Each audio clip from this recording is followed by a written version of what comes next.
DC used to own superhero games, Arkham City, DCUO, but somewhere along the way, they fell off harder than Xbox after the 360, and it's been all Marvel ever since. Now though, DC's quietly building a comeback with new games in development that could be some of the best we've ever seen.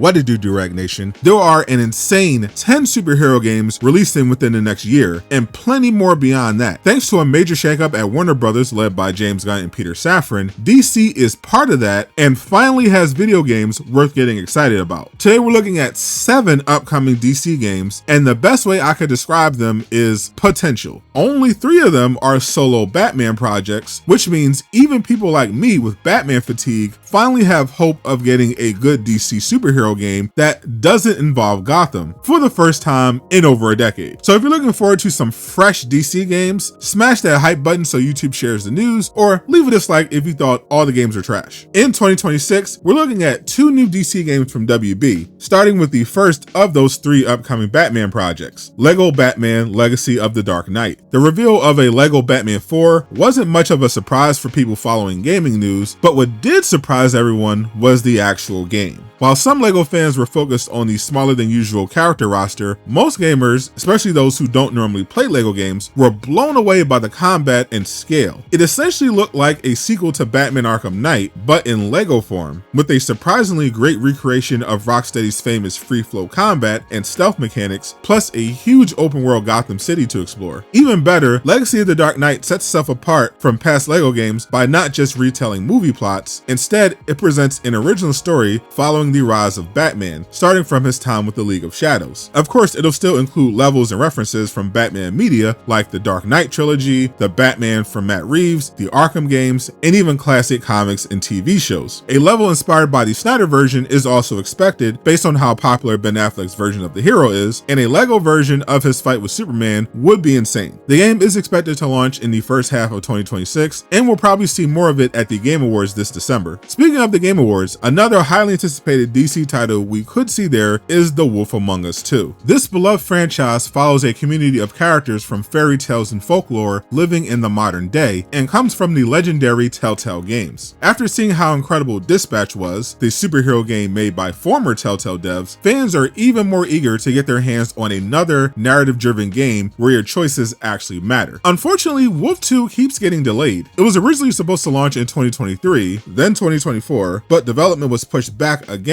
after the team upgraded from Unreal Engine 4 to Unreal 5. The lack of updates this year confirms another delay, but fans are hopeful this will be the last one and that Wolf Among Us 2 lands in 2026. Personally, I think we'll get our wish and see a new trailer during the awards next month. Beyond 2026 is where things get more uncertain, but also a lot more exciting. And the most important of those projects might just be the next game from Rocksteady. The studio that revolutionized the superhero genre is now fighting for redemption and survival after losing its co-founders and launching the disastrous live service looter shooter About Task Force X. They can't afford another failure, so when Bloomberg's Jason Schreier revealed that their next game would return them to their roots with a single-player Batman title, it wasn't much of a surprise. I would have preferred a Superman game personally, but I get why they're going back to something familiar. And honestly, there's a lot to be optimistic about. Fans doubting Rocksteady often bring up the loss of co-founders Jamie Walker and Sefton Hill, but those two are also the reason the studio ended up in this situation. They didn't want to make more Batman games. They reportedly pushed for an original puzzle game that everyone thought was dog water, and then forced the pivot to a game where you eliminate the Justice League instead of playing as them. Their leadership style caused serious development issues and a culture of toxic positivity. So Rocksteady being free from that might be the best thing to happen to them in years. Leading the new Batman project is Bill Money, yes, that's his real name, who lived up to his name by leading several of Ubisoft's most successful Assassin's Creed games. More importantly, he was a director on Arkham Origins. So at the very least, this new Batman game should be good, and if they push for something creative like Batman Beyond, it could be great. The game reportedly entered development in 2024, so it's still a few years away, but we'll likely see early teases in late 2026 or 2027. One game we could see sooner though is another entry in a beloved DC franchise, Injustice 3. Support for MK1 has officially ended, ended, and NetherRealm has been hard at work on their next project, which all reports say is Injustice 3. The studio's current CEO was promoted last year to oversee new DC games, and creative director Ed Boon confirmed in an interview that Injustice 3 has been planned for years. They only released Mortal Kombat 1 first because of development challenges like the pandemic and switching game engines would have made Injustice take too long to finish. But now that's behind them, and it's time to complete the trilogy. Hopefully this new Injustice tries something fresh with the combat and expands the roster with more unexpected picks. Personally, I'd love to see Static Shock join the lineup, alongside guest characters like Blue Suit Invincible and Spawn. Now, I'm not huge on fighting games, specifically this style, but I am excited for the story, which is why I'm so hyped for a new project straight from the mind of James Gunn. When Gunn first took over DC, he said he wanted video games to be a core part of the new DCU, and now he's finally ready to follow through. In addition to meeting with WB studios like Rocksteady and NetherRealm to brainstorm ideas, Gunn confirmed that multiple DCU connected games are in development and that he plans for David Cornsweet to voice Superman in one of them. Gunn's approach to the DCU is a sandbox, not a checklist, which means these games can be canon while still standing on their own. That's the advantage of starting with a universe of established heroes instead of repeating origin stories. So yeah, I'm really excited for this one, and I hope it's not another Batman project because he's getting another new game. WB is returning to Arkham with a sequel to one of 2024's biggest surprises, Batman Arkham Shadow. A lot of people dismissed it when they found out it was a VR exclusive for the MetaQuest 3, but those who actually played it were blown away by the story and how well it captured Rocksteady's signature combat in VR. The game reviewed well, sold well, and was praised for its faithfulness to Arkham's tone. So it wasn't too shocking when Commissioner Gordon's voice actor, Mark Rolston, confirmed a sequel was already in development. Roger Craig Smith is expected to voice Bruce Wayne once again, and honestly, he might be the best person to take up the mantle now that Kevin Conroy is gone. Now for the project I'm personally most excited about, the next DC game in development at WB Games Montreal. This studio has had a rough but fascinating history. They started as a support team, dropped Arkham Origins, then had multiple games canceled, including ones based on Damian Wayne, The Flash, and Constantine, thanks to WB's terrible executives who thankfully have been replaced. Eventually, they got Gotham Knights out the door, a game I actually think was super underrated after several patches in DLC dramatically improved it. Now with a new creative director, the former head of Bethesda, and the support of people like James Gunn, who actually read comics and like video games, the studio is working on something big. According to job listings, the game will include live service elements, and that's caused some controversy, but honestly, I think that's the right move. Gotham Knights showed this team is great at building team-based, story-driven experiences in open worlds. Patrolling Gotham with friends was legitimately fun, and now that they're not being micromanaged by clueless execs, I think they can make something incredible. They haven't revealed what the game is yet, but Gotham Knights was packed with Teen Titans Easter eggs, including an appearance by Superboy. A full open world co-op Teen Titans game, that would be